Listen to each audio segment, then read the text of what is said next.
పిల్లలకి హాలిడేస్ వచ్చేసాయి కదా, ఏమీ తోచినప్పుడల్లా అమ్మ ఆకలి అంటూ వచ్చేస్తుంటారు. ఇలాంటప్పుడు అప్పటికప్పుడు చేయాలి అంటే అస్సలు అవ్వదు కదా. ఇలా చేసుకొని ఏదైనా ఎయిటెడ్ బాక్స్లో స్టోర్ చేసుకుంటే 20 డేస్ వరకు కూడా నిల్వ ఉంటాయి. కొంతమందికి స్వీట్స్ ఇష్టం, కొంతమందికి హాట్ ఇష్టం. ఇలా నోటికి రుచిగా సింపుల్గా ఉండే స్వీట్ అండ్ హాట్ రెండు కూడా ఈ వీడియోలో అయితే చూపిస్తాను. ఆయిల్ అస్సలు పీల్చకుండా ప్రతి బూరె పొంగుతూ రావాలి అంటే పిండి అంతా కలిపే విధానంలో ఉంటుంది. పిండిలో ఈ ఒక్కటే వేసి చూడండి, ఒకసారి ఇలా చేసి చూడండి. ఎటువంటి డౌట్ లేకుండా మీరు ఫస్ట్ టైం చేస్తున్నా కానీ పర్ఫెక్ట్గా వస్తాయి. మరి ఎలా తయారు చేసుకోవాలో ఇంకా లేట్ చేయకుండా వీడియోలోకి వెళ్ళి చూసేద్దాం.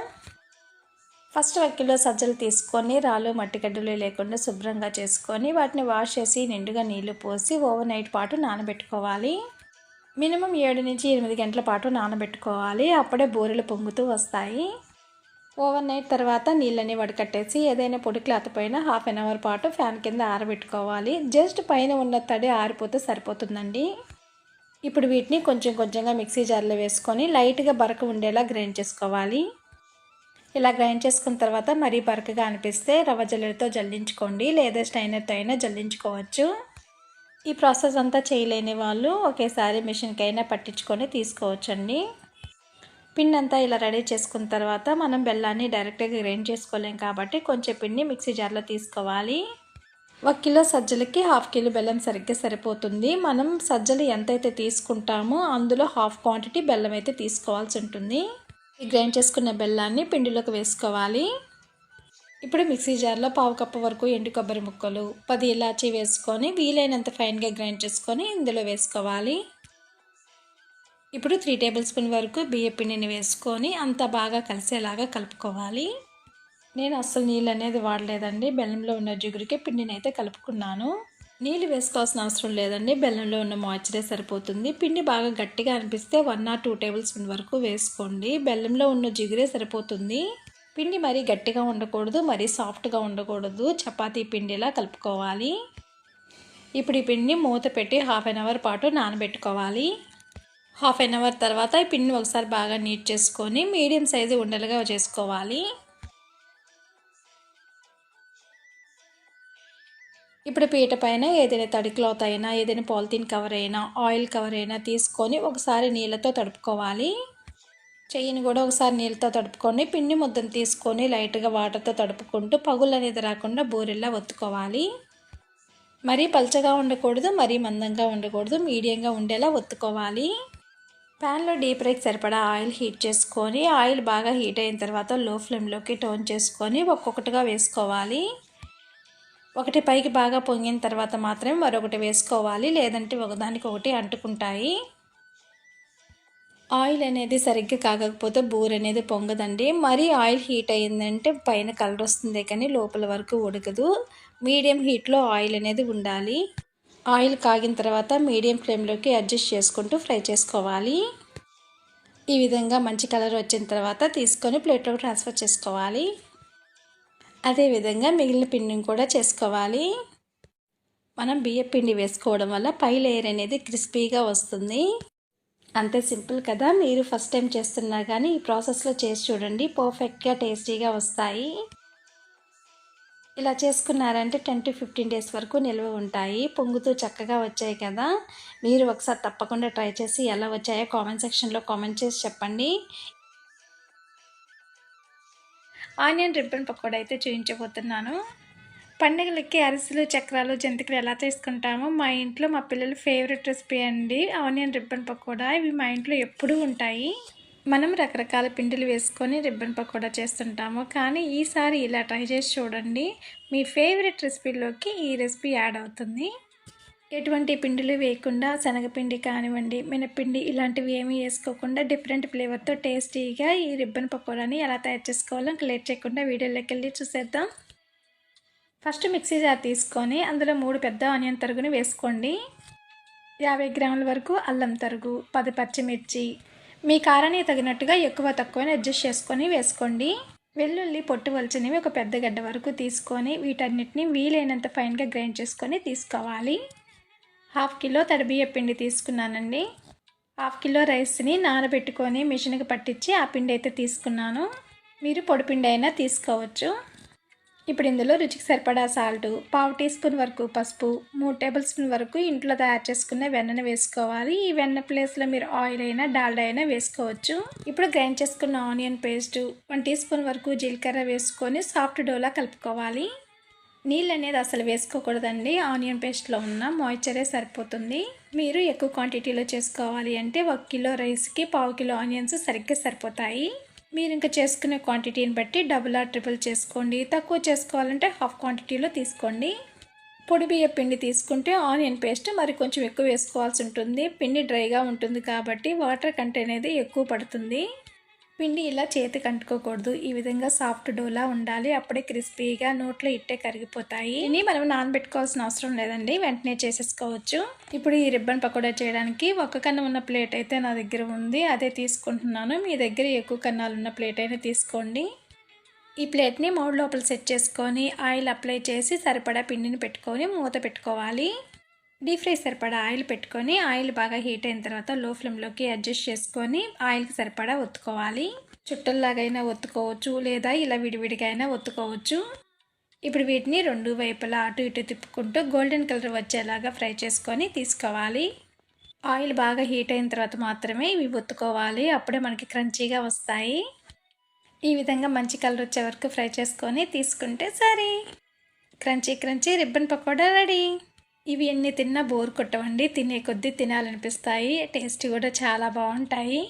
మనం ఏదైనా ఎయిర్ బాక్స్ స్టోర్ చేసుకుంటే మనకు 20 to 30 days వరకు కూడా ఫ్రెష్గా ఉంటాయి. అంతే సింపుల్ కదా. మీరు ఒకసారి తప్పకుండా ట్రై చేసి ఎలా వచ్చిందో నాకు కామెంట్ సెక్షన్లో కామెంట్ చేసి చెప్పండి. బరువు తగ్గడానికి, గుండె ఆరోగ్యంగా ఉండడానికి, స్కిన్ గ్లోగా, హెయిర్ గ్రోత్కి, రోగనిరోధక శక్తిని పెంచడానికి బాగా హెల్ప్ అయ్యే పచ్చి కొబ్బరితో జ్యూసీగా తినే కొద్దీ తినాలనిపించే కొబ్బరి లడ్డు అయితే చూపిస్తాను. మరి ఎలా చేసుకోవాలో ఇంకా లేట్ చేయకుండా వీడియోలోకి వెళ్ళి చూసేద్దాం. ఫస్ట్ పచ్చి కొబ్బరి 4 గిన్నెల వరకు తీసుకున్నానండి.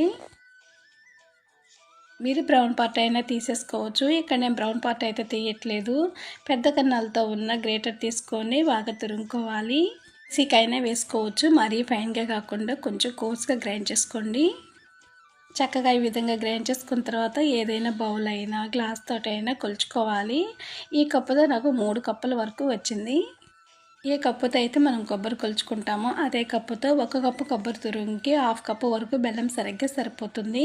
మీకు ఇంకా ఎక్కువ కావాలనుకుంటే ఇంకో 1/2 కప్పు వరకు వేసుకోవచ్చు. 1.5 కప్పు వరకు బెల్లం తురుము, 1/2 కప్పు వరకు నీళ్ళని వేసుకొని బెల్లం కరిగించుకోవాలి. బెల్లం ఇలా చక్కగా కరిగిన తర్వాత ఒకసారి స్టైనర్లో వేసి వడకట్టేసుకోండి. ఏదైనా డస్ట్ పార్టికల్స్ ఉంటే పోతాయి. ప్యాన్ ఒకసారి నీళ్ళతో తులుపుకొని అదే ప్యాన్లో ఈ బెల్లం సిరప్ వేసుకొని ఉడికించుకోవాలి. బెల్లం అంతా కరిగి ఇలా 5 నిమిషాల పాటు ఉడికించుకుంటే అంటే తీగ పాకం వస్తుంది. ఈ తీగ పాకం వస్తే సరిపోతుంది. నీళ్ళల్లో వేస్తే కుదురుగా రావాలి. చేత్తో ఇలా అంటే తీగ పాకంలా ఉండాలి. ఇప్పుడు గ్రేట్ చేసుకున్న పచ్చి కొబ్బరి తురుమునంతా వేసుకొని ఉడికించుకోవాలి. కలుపుకుంటూ ఉండాలి, లేదంటే అడుగు పట్టేస్తుంది. మనం పచ్చి కొబ్బరి తీసుకున్నాం కాబట్టి అందులో చెమ్మ పూర్తిగా ఎగురుకునే వరకు ఉడికించుకోవాలి. మనం పచ్చి కొబ్బరి తీసుకున్నాం కాబట్టి మినిమం ఒక 5 నుంచి 10 నిమిషాలు టైం పడుతుంది. ఇలా ప్యాన్ నుండి సపరేట్ అవుతున్నప్పుడు 2 టేబుల్ స్పూన్ వరకు నెయ్యిని వేసుకోండి. మీకు నచ్చితే ఇలాచీ పౌడర్ అయినా వేసుకొని కలుపుకోండి. ఇక్కడ చూడండి, కన్సిస్టెన్సీ అనేది ఈ విధంగా ఉండాలి. ప్యాన్ నుండి ఇలా సపరేట్ అవుతున్నప్పుడు వెంటనే స్టవ్ ఆఫ్ చేసుకోవాలి. ప్యాన్కి ఈవెన్గా స్ప్రెడ్ చేసుకొని చల్లారనిచ్చి గోరువెచ్చగా ఉన్నప్పుడు ఉండలు చుట్టుకోవాలి. పాకం మనం కరెక్ట్గా పట్టుకుంటే చాలండి. మనం ఉండలు చుట్టుకునేటప్పుడు కూడా చాలా ఈజీగా చుట్టేసుకోవచ్చు, చేతికి అనేది అంటుకోకుండా. తినేటప్పుడు కూడా జ్యూసీగా చాలా బాగుంటాయి. లేత పాకం పట్టుకుంటే తినేటప్పుడు సాగుతుంది, ముదురు పాకం పట్టుకుంటే గట్టిగా ఉంటుంది. మనం ఈ పాకం కరెక్ట్గా చూసుకోవాలి. ఇలా చేసుకొని ఏదైనా ఎయిటెడ్ బాక్స్లో స్టోర్ చేసుకుంటే 15 to 20 days వరకు కూడా నిల్వ ఉంటాయి. అంతే సింపుల్ కదా. జ్యూసీగా తినే కొద్దీ తినాలనిపించే కొబ్బరి లడ్డు రెడీ. ఈ వీడియో మీకు నచ్చినట్లయితే లైక్ చేయండి, షేర్ చేయండి, కామెంట్ చేయండి. మరిన్ని సింపుల్ అండ్ ఈజీ రెసిపీస్ కోసం మన ఛానల్ ఫాలో చేసి సబ్స్క్రైబ్ చేసుకోవడం మర్చిపోకండి. కరిగిపోయే పాతకాలం నాటి ట్రెడిషనల్ స్వీట్ రెసిపీ వెన్న ఉండలు చూపించబోతున్నాను. చేసుకోవడం కూడా చాలా సింపుల్ అండి, క్రిస్పీగా చాలా బాగుంటాయండి.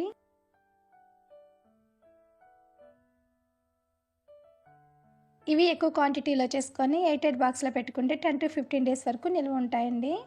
ముందుగా ఒక కప్పు తడి బియ్య పిండిని అయితే తీసుకున్నానండి.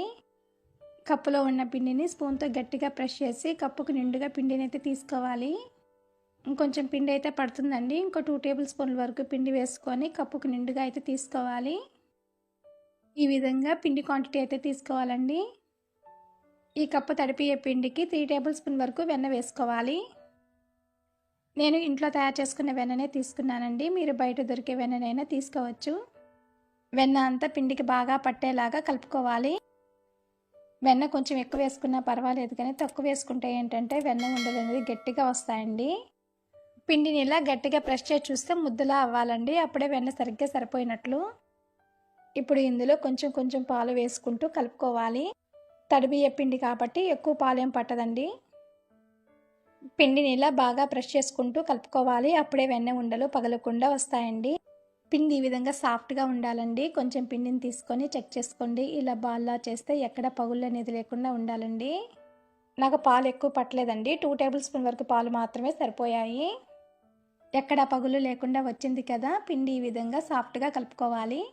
కొంచెం కొంచెం పిండిని తీసుకుంటూ ఉండలుగా చేసుకోవాలి. కొంచెం ఎయిర్ గ్యాప్స్ అనేది లేకుండా గట్టిగా ప్రెస్ చేసుకుంటూ ఎక్కడ పగుళ్ళు అనేది లేకుండా రౌండ్ బాల్లా చేసుకోవాలి.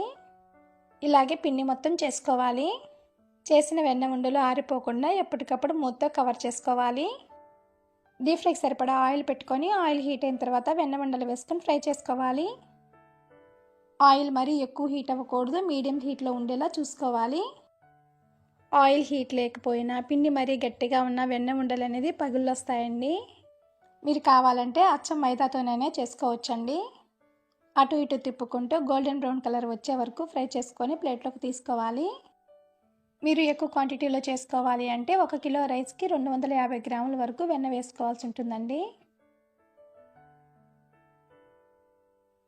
ఇప్పుడు పాకం కోసం కడాయిలో 1/2 కప్పు వరకు తురిమిన బెల్లం వేసుకోవాలి.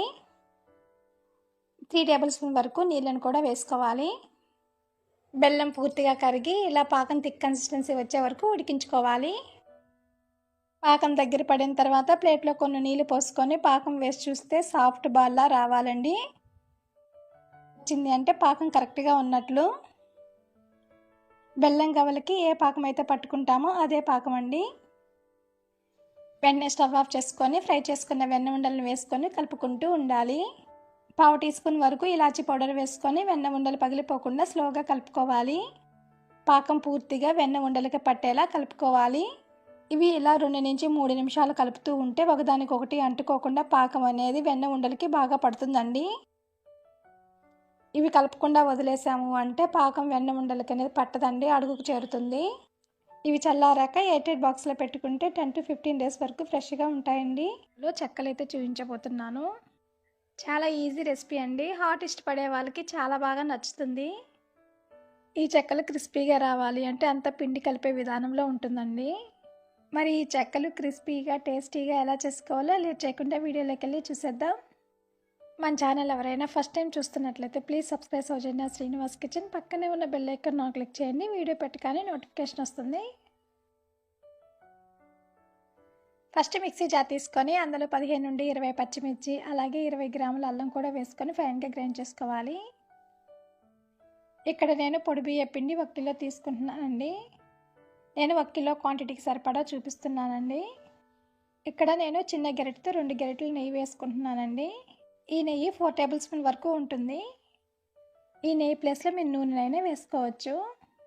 ఇప్పుడు గ్రైండ్ చేసి పెట్టుకున్న అల్లం పచ్చిమిర్చి పేస్ట్, అలాగే 1/2 కప్పు వరకు సన్నగా తరిగిన కరివేపాకు, 1/2 కప్పు వరకు నానబెట్టుకున్న పెసరపప్పు, అలాగే రుచికి సరిపడా సాల్ట్ వేసుకొని బాగా కలుపుకోవాలి. పెసరపప్పు ప్లేస్లో మీరు నానబెట్టుకున్న పచ్చిశనగపప్పు అయినా వేసుకోవచ్చండి.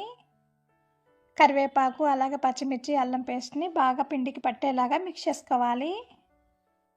ఇప్పుడు ఇందులో 2 టేబుల్ స్పూన్ వరకు జీలకర్ర వేసుకొని అంతా బాగా కలుపుకోవాలి. మనం పిండి ఎంతైతే తీసుకుంటామో అందులో హాఫ్ క్వాంటిటీ, అంటే మనం 1 కిలో పిండి తీసుకున్నాం కాబట్టి 1/2 లీటర్ వేడి నీళ్ళు పోసుకొని గరిటెతో కలుపుకోవాలి. చేత్తో తాకగలిగేంత వేడి ఉన్నప్పుడు చేత్తో బాగా కలుపుకోవాలి. ఈ పిండిలో ఇంకొన్ని నీళ్ళు అయితే పడతాయండి. మరి కొంచెం వాటర్ వేసుకొని సాఫ్ట్ పిండి ముద్దలా కలుపుకోవాలి. నీళ్ళు ఒకేసారి పోసుకోకుండా కొంచెం కొంచెం వేసి కలుపుకోండి. చూస్తున్నారు కదా, ఈ విధంగా సాఫ్ట్గా ఉండాలండి. మనం వేడి నీళ్ళు పోసి కలుపుకున్నాం కాబట్టి నానబెట్టుకోవాల్సిన అవసరం లేదండి. పిండి ఆరిపోకుండా గట్టిగా ప్రెస్ చేసుకోవాలి. ఇప్పుడు చేతికి ఆయిల్ కానీ నెయ్యిని కానీ అప్లై చేసుకొని కొంచెం కొంచెం పిండిని తీసుకొని రౌండ్ బాల్లా చేసుకోవాలి. మనం కిలో పిండితో చేసుకుంటున్నాం కాబట్టి కొన్ని ముద్దలే చేసుకుంటున్నాము. పిండి ఆరిపోకుండా కవర్ చేసుకోవాలి. ఇప్పుడు చెక్కలు ప్రిపేర్ చేసుకోవడానికి పూరి ప్రెస్ తీసుకొని కవర్ చుట్టి ఆయిల్ అప్లై చేసుకొని ఇలా పిండి ముద్దను పెట్టుకొని లైట్గా ప్రెస్ చేసుకోవాలి. ఆయిల్ అప్లై చేయడం వల్ల చెక్కలు ఈజీగా ఊడొచ్చేస్తాయి. ఎక్కువ క్వాంటిటీలో చేసుకునే వాళ్ళకైతే ఈ ప్రాసెస్ ఈజీగా ఉంటుందండి. చెక్క ఈ పాటి మందంలో అయితే ఉండాలండి. ఇప్పుడు డీప్ ఫ్రైకి సరిపడా ఆయిల్ పెట్టుకొని ఆయిల్ హీట్ అయిన తర్వాత నూనెకి సరిపడా వేసుకోవాలి. వీటిని అటు ఇటు తిప్పుకుంటూ గోల్డెన్ కలర్ వచ్చేంత వరకు ఫ్రై చేసుకోవాలి. గ్యాస్ పైన చేసుకునే వాళ్ళైతే మంట మీడియం టు హై ఫ్లేమ్లో ఉండాలి. ఈ చెక్కలు మరీ ముదురు రంగులో కాల్చుకోకూడదండి. ఈ విధంగా లైట్ గోల్డెన్ కలర్ వచ్చిన తర్వాత తీసుకొని ప్లేట్లోకి ట్రాన్స్ఫర్ చేసుకోవాలి. అదేవిధంగా మిగిలినవి కూడా ఫ్రై చేసుకోవాలి. అంతే అండి, కరకరలాడే చెక్కలు రెడీ. ఈ ప్రాసెస్లో చేస్తే ఆయిల్ అస్సలు పీల్చదండి. క్రిస్పీగా చాలా బాగా వస్తాయి. అంతే సింపుల్ కదా. మీరు ఒకసారి తప్పకుండా ట్రై చేసి ఎలా వచ్చిందో కామెంట్ సెక్షన్లో కామెంట్ చేసి చెప్పండి.